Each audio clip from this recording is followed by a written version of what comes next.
வணக்கம். நம்ம சேனல்லேருந்து நிஃப்டி, பேங்க் நிஃப்டியோடைய டெய்லி அனாலிசிஸ் மார்க்கெட் முடிஞ்சோன்னா பார்ப்போம். நேற்று எலெக்ஷன் ரிசல்ட் டே. அதனால் அதிகமான மூமெண்ட்ஸ் இருந்துச்சு. ஸோ நேற்று வீடியோவில் சொல்லியிருந்தோம், நாளைக்கு அடுத்த நாள் ஒரு நல்ல மூமெண்ட் இருக்கிறதுனால ட்ரெண்டை செட் பண்ணுறதுக்கு இன்னும் கவர்மெண்ட் ஆட்சி அமைச்சு அதுக்கப்புறம் தான் தெளிவான ட்ரெண்டை தீர்மானிக்கும் அப்படின்னு சொல்லியிருந்தோம். ஸோ நியூஸ் பேஸ்டு இல்லாமல் டெக்னிக்கல் காரணமும் சேரணும் அப்படின்னு சொல்லியிருந்தோம். ஸோ இன்றைக்கி இந்த ரேஞ்சுக்குள்ளே இருக்கலாம் அப்படிங்கிறத நேற்று விடையிலே சொல்லியிருந்தோம். ஸோ அதே போல் தான் பாருங்கள், இந்த ரேஞ்சுக்குள்ளேயே இன்றைக்கி முடிஞ்சிருக்கு. ஸோ புல்லிஷில் க்ளோஸ் ஆகிருக்கு. ஸோ 1 ஹவரில் இந்த ரேஞ்ச் 22,293 அந்த ரேஞ்சுக்கு மேலே தான் க்ளோஸ் ஆகிருக்கு பாருங்கள். ஸோ இந்த 2 சப்போர்ட் லெவல் ரொம்ப முக்கியமான லெவலு. இங்கேருந்து இதே லெவலில் சப்போர்ட் எடுத்துகிட்டு மறுபடியும் போகலாம், அல்லது பிரேக் அவுட் ஆனிச்சுன்னா திரும்ப இந்த லெவல் வரும். ஸோ அந்த அரசாங்கம் முழுமையாக பதவியேற்று அவங்களோட முடிவை சொல்லாத வரை ஸோ இந்த மாதிரி ஏற்றம் இறக்கங்கள் இருக்க தான் செய்யும். அதனால் அந்தந்த ரேஞ்சை பொறுத்து நம்ம ட்ரேட் பண்ணிக்கலாம். ஸோ இங்கே பாருங்கள், நிஃப்டியில் சிபேர் ஹையர் வேறு சிபேருக்கு மேலே தான் க்ளோசிங் ப்ரைஸ் இருக்குது. ரெண்டும் புல்லிஷ் உள்ளது. ஸோ சிபேருக்கு மேலே ஓப்பன் ஆகிட்டு புல் பேக் பையிங் கொடுத்தா R1 போகும். R1 தாண்டி போக முடியாமல் ரிஜெக்ட் ஆகுதுன்னா திரும்ப சிபேர் வந்துடும்.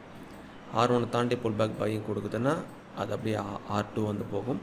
இதே சிபேர் கீழே ஓப்பன் ஆகிட்டு புல் பேக் செல்லிங் கொடுக்குதுன்னா S1 சப்போர்ட் எடுக்குதுன்னா திரும்ப அது அப்படியே சிபேர் போயிடும். S1 தாண்டிச்சுன்னா S2 போகும். ஸோ இதுதான் கண்டிஷனு.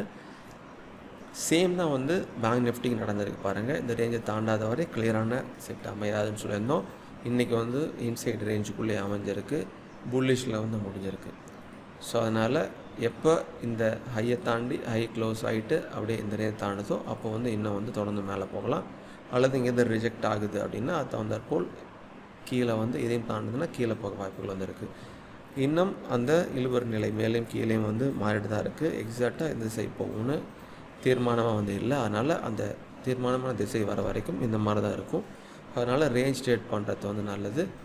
ஸோ 1 ஹவரில் பாருங்கள், முக்கியமான சப்போர்ட் லெவல் கீழே 2 லெவல் வந்துட்டுருக்கு. மேலே ரெசிஸ்டன்ஸ் லெவலுக்கும் பக்கத்தில் இருக்கிறதுனால இந்த 49,526 தாண்டி புல் பேக் பையிங் கொடுக்குதுன்னா மேலே, ரிஜெக்ட் ஆகுதுன்னா கீழே, இதையும் தாண்டி ரிஜெக்ட் ஆகுதுன்னா கீழே அடுத்த லெவல் போகும்.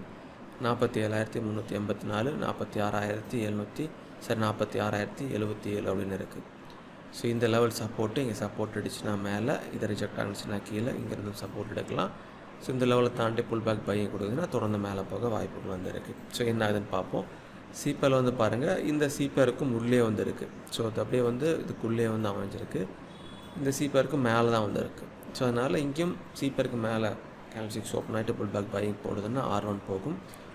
R1 செல்லிங்க்கு ரிஜெக்ட் ஆகுது அப்படின்னா R1 வரைக்கும் போக முடியாமல் ரிஜெக்ட் ஆகுது அப்படின்னா திரும்ப சிபேர் வந்துடும். R1 தாண்டிச்சுன்னா R2. ஸோ சிபேரும் கீழே தாண்டி புல் பேக் செல்லிங் கொடுக்குதுன்னா S1 வந்துடும். ஸோ இதான் கான்செப்ட். S1 தாண்டினா S2. ஒவ்வொரு ரேஞ்சையும் நம்ம முக்கியமான ரேஞ்சாக வச்சுக்கலாம். அந்தந்த ரேஞ்ச் தொடும்பொழுது அது தகுந்தாற்போல் நம்ம கண்டிஷனை மாற்றிக்கணும். அதனால் இன்னும் கிளியரான ட்ரெண்ட் செட் ஆனதுக்கப்புறமா இன்னும் புரிஞ்சு நம்ம அடுத்த திசைக்கு போகலாம். அது வரைக்கும் இந்த நியூஸ் பேஸ்டு அல்லது ஏற்றம் இறக்கங்கள் தொடர்ந்து வரும். அது தகுந்தாற்போல் நம்ம கண்டிஷனை மாற்றிக்கணும்.